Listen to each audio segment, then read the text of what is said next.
Kita akan belajar fikih, yaitu tentang mudahnya sholat dalam perjalanan. Ya, jadi sholat itu adalah ibadah wajib. Ya, sholat adalah rukun Islam yang kedua. Ya, jadi harus dikerjakan. Ya, nggak peduli dia sedang sakit, dia sedang sehat, ya, dia sedang di rumah atau lagi dalam perjalanan, ya, dia lagi repot, lagi banyak kerjaan atau nggak peduli, ya.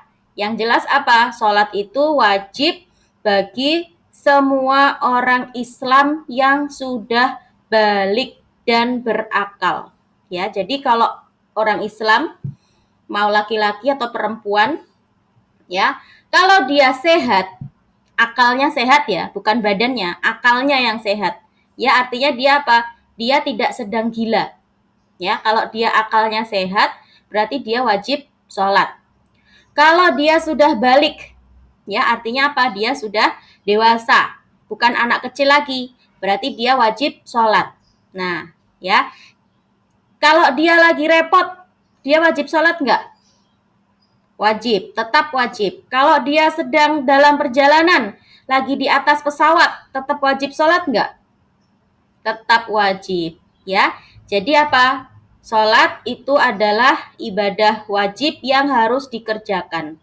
Nah, karena Islam itu adalah agama yang mudah, ya, Allah itu tidak menghendaki hambanya merasa kesulitan. Jadi ada aturannya. Ya, ada aturannya. Kalau kita sedang di dalam perjalanan, bagaimana cara sholatnya? Ya kan, lagi di atas pesawat misalnya, gimana cara sholatnya? Lagi naik bis misalnya, gimana cara sholatnya? Ya, ini semuanya diatur dalam Islam. Ya, karena Islam itu adalah agama yang mudah, tidak menghendaki kesulitan. Baik, sekarang kita bahas ya bagaimana cara sholat dalam perjalanan. Nah, ini dia. Melaksanakan sholat 5 waktu adalah salah satu kewajiban bagi kita sebagai umat muslim yang harus dilaksanakan. Namun, kadangkala ada suatu hal yang menyebabkan kita terpaksa untuk tidak melaksanakan sholat wajib tepat pada waktunya. Misalnya, saat kita sedang dalam perjalanan yang sangat jauh dan tidak memungkinkan untuk melakukan sholat tepat waktu. Nah, jika kita dalam kondisi yang seperti itu, kita masih tetap bisa melaksanakan sholat fardu dengan cara dijamak dan dikosor. Nah, sekarang apakah itu sholat jamak dan sholat kosor? Kita baca dulu penjelasannya, ya. Yang pertama, ketentuan sholat jamak dan kosor. Nah, kadang ya kita sering mengadakan perjalanan jauh, misalnya sedang mudik, ya, dari Indonesia mau ke dari Jepang mau ke Indonesia. Nah, ini kan nggak cuma 1 jam atau 2 jam ya. Berapa jam perjalanan dari Jepang ke Indonesia? Hmm, berapa jam ya? Ustazah juga belum pernah. Berapa? Kalau misalnya biasanya berangkatnya tengah malam ya, kalau dari Indonesia ya.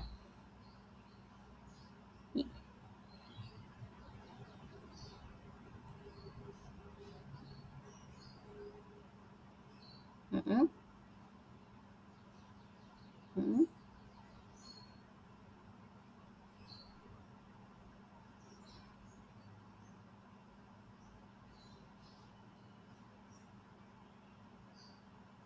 Jam 12 malam dari Jepang sampai Jakarta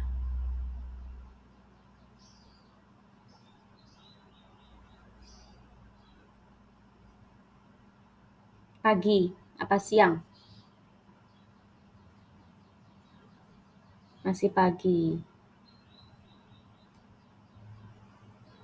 Iya. Nah, itu belum nanti kalau sampai Jogja. Ya kan, naik pesawat lagi ke Jogja. Iya. Nah, kan itu perjalanan yang cukup lama, ya. Kalau Ustazah dulu pernah dari Jakarta ke Libya, itu bisa 24 jam, ya. Jadi dari Jakarta itu berangkatnya malam, jam 12 malam, sampai Libya malamnya lagi, besoknya lagi.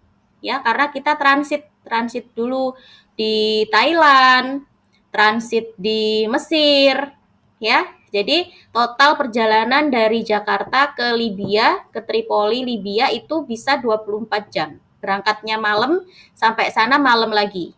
Nah, itu kan tentu kita nggak bisa meninggalkan sholat, karena sholat itu wajib, ya. Terus bagaimana caranya? Gitu kan? Bagaimana cara kita melaksanakan sholat jika kita dalam perjalanan yang sangat panjang seperti itu? Nah, ya ini tadi ya, tidak ada alasan untuk tidak melaksanakan sholat wajib. Karena Islam itu tidak mau memberatkan. Islam itu adalah agama yang mudah, tidak mau memberatkan. Nah, kita bisa sholat dengan cara dijamak. Dijamak itu artinya digabungkan. Dan dikosor, atau artinya dikosor itu apa? Diringkas. Hal ini merupakan rukhsah yang diberikan Allah agar manusia tidak meninggalkan sholat wajib meskipun dalam keadaan apapun. Ya, ini adalah rukhsah. Rukhsah itu artinya keringanan. Ya, jadi Allah itu juga memberikan keringanan karena tahu bahwa sholat itu wajib. Jadi Allah memberikan keringanan kepada manusia supaya tidak meninggalkan sholat dalam kondisi apapun.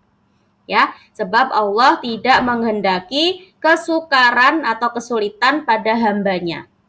Apakah itu sholat jamak dan apakah itu qashar? Nah, sekarang kita baca penjelasannya di bawah ini. Yang pertama, sholat jamak. Sholat jamak itu adalah sholat yang digabung. Maksudnya bagaimana? Maksudnya menggabungkan dua sholat wajib, ya, dilaksanakan dalam satu waktu. Misalnya, menggabungkan antara sholat duhur dengan sholat asar.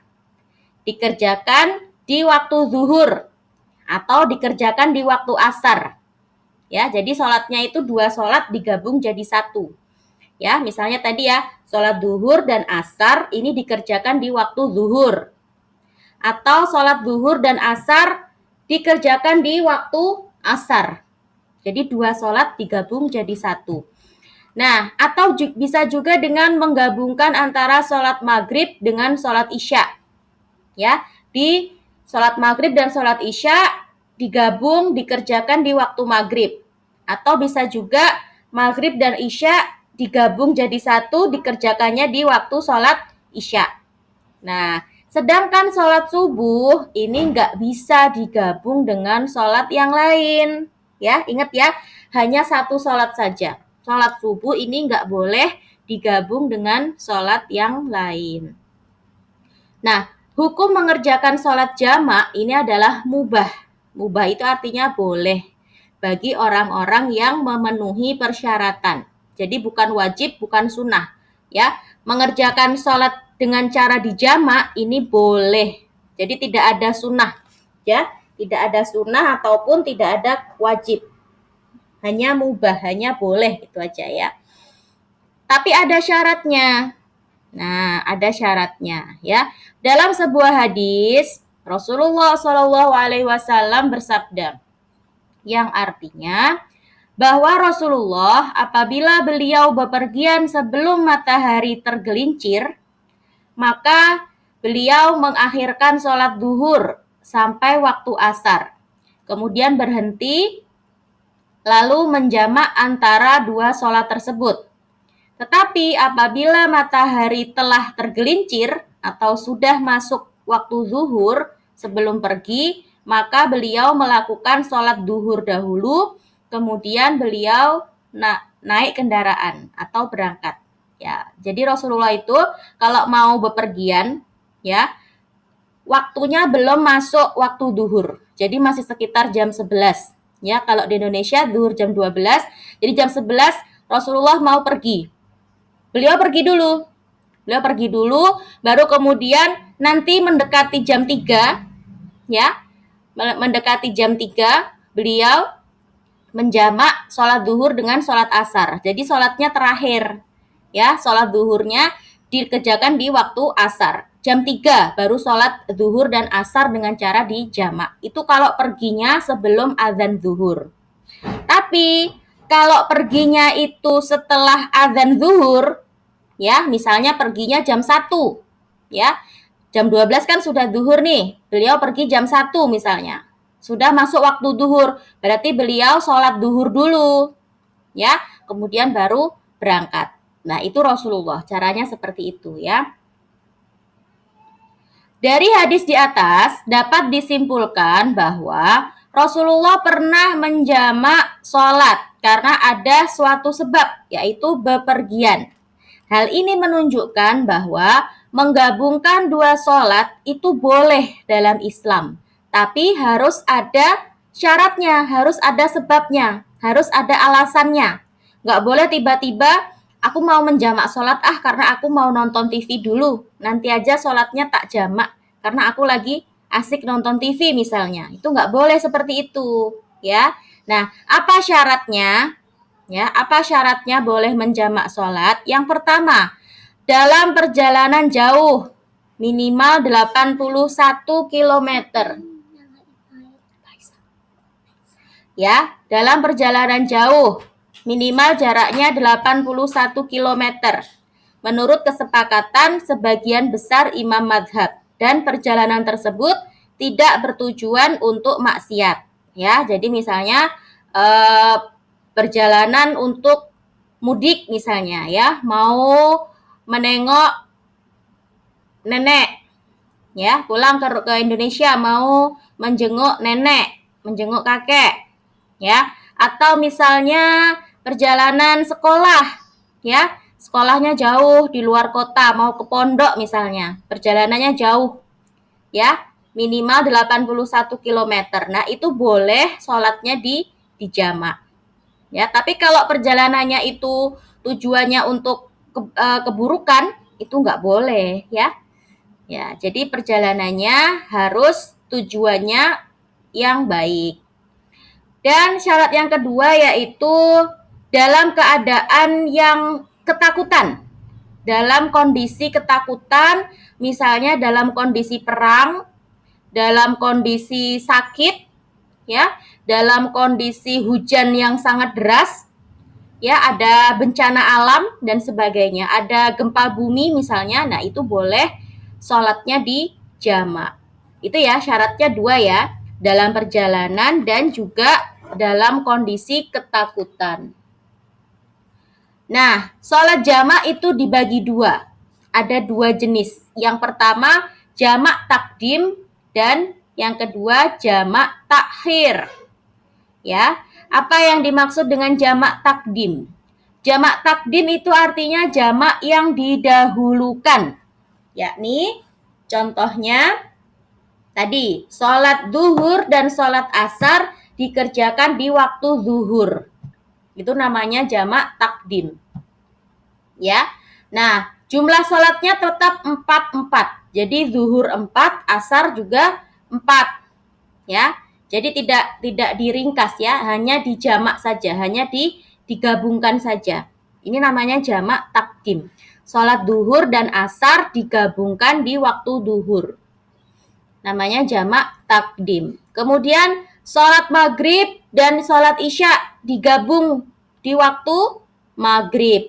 Jadi di waktu yang pertama, ya, dilaksanakannya di waktu yang pertama. Itu namanya jamak takdim.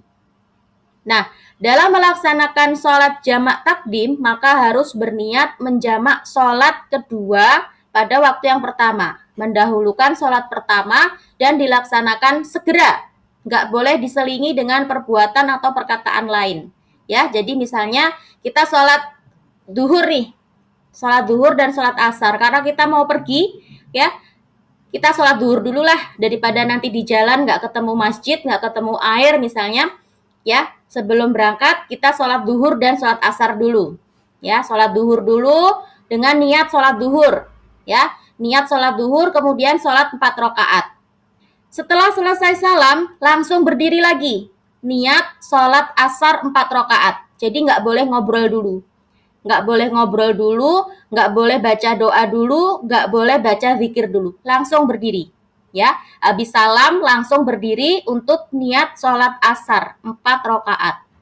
Gitu ya. Jadi nggak boleh ada kata-kata dulu. Setelah salam pokoknya nggak boleh ada sesuatu yang keluar dari mulut. Ya, harus langsung berdiri. Kemudian yang kedua, tadi namanya jamak takdim ya, yang dikerjakan di waktu yang pertama. Sekarang jamak takhir. Jamak takhir itu artinya adalah jamak yang diakhirkan. Artinya apa? Dua sholatnya tadi dikerjakan di waktu yang terakhir. Jadi kalau sholat duhur dan sholat asar berarti dikerjakannya di waktu asar. Ya, dikerjakan di waktu yang terakhir. Sholat maghrib dan sholat isya berarti dikerjakannya di waktu isya. Ya, syaratnya sama. Ya, syaratnya sama. Nggak boleh ada obrolan dulu. Yang dikerjakan mana dulu? Yang dikerjakan sholat yang pertama dulu. Ya, jadi kita, mohon maaf, tidak disyaratkan harus mendahulukan sholat pertama. Nah, ini bedanya. Tidak disyaratkan harus mendahulukan sholat yang pertama. Boleh mendahulukan sholat pertama, baru mendahulukan sholat kedua, atau sebaliknya. Jadi kalau jamak takhir, bedanya, kita boleh sholat isya dulu. Kan ini kita mau menjamak maghrib dan isya ya. Kita mau menjamak sholat maghrib dan sholat isya dikerjakan di jam 10 malam misalnya, di waktu sholat isya. Udah malam banget ini, kita belum sholat maghrib dan belum sholat isya. Jadi kita mau mengerjakan sholat yang mana dulu nih, yang mau dilaksanakan? Maghrib dulu apa isya dulu? Kira-kira. Boleh dua-duanya, terserah. Boleh maghrib dulu, boleh sholat isya dulu, boleh. Ya, jadi kalau jamak takhir itu nggak ada ketentuan mana yang harus didahulukan. Ya, boleh sholat isya dulu, kemudian setelah salam baru kita berdiri lagi untuk niat sholat maghrib. Atau boleh juga sebaliknya, kita sholat maghrib dulu 3 rakaat, baru kemudian setelah salam kita berdiri lagi untuk niat sholat isya. Nah, ini ya. Nah, syaratnya dua-duanya ini ya harus masih dalam perjalanan. Jadi nggak boleh ketika sudah sampai rumah ini nggak boleh. Ya, syaratnya harus masih di perjalanan. Gitu ya. Jadi kita kalau misalnya lagi di rumah, ya kita masih di rumah. Mau sholat di jamak dulu lah daripada nanti repot di jalan gitu kan, itu nggak boleh karena kita belum berangkat ya. Jadi syaratnya sholat jamak tadi apa? Dalam perjalanan, berarti kita sudah keluar dari rumah, kemudian di tengah jalan baru kita boleh melaksanakan sholat jamak tadi itu ya. Jadi nggak boleh ketika masih di rumah, itu nggak boleh. Atau ketika kita sudah pulang, habis perjalanan jauh, kemudian kita pulang, dijamak sholatnya, nah itu juga nggak boleh. Jadi syaratnya itu benar-benar masih dalam perjalanan. Nggak boleh ketika sudah sampai di rumah, itu nggak boleh. Ya, ketika masih di jalan, berarti kita harus mampir dulu. Mampir ke rest area misalnya, mampir ke masjid misalnya, atau cari musola. Ya, kalau di Indonesia gampang ya, cari masjid di pinggir jalan banyak. Ya, di rest area juga banyak, di pom bensin juga banyak ada musola-musola. Kalau di Jepang gimana tuh? Kita mau sholat di jalan gimana biasanya? Hmm? Kalau di Jepang gimana sholatnya kalau lagi di jalan?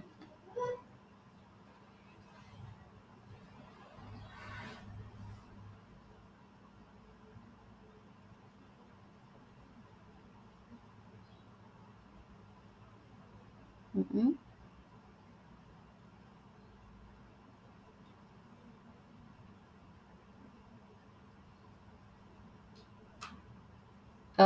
Sambil duduk berarti di dalam mobil.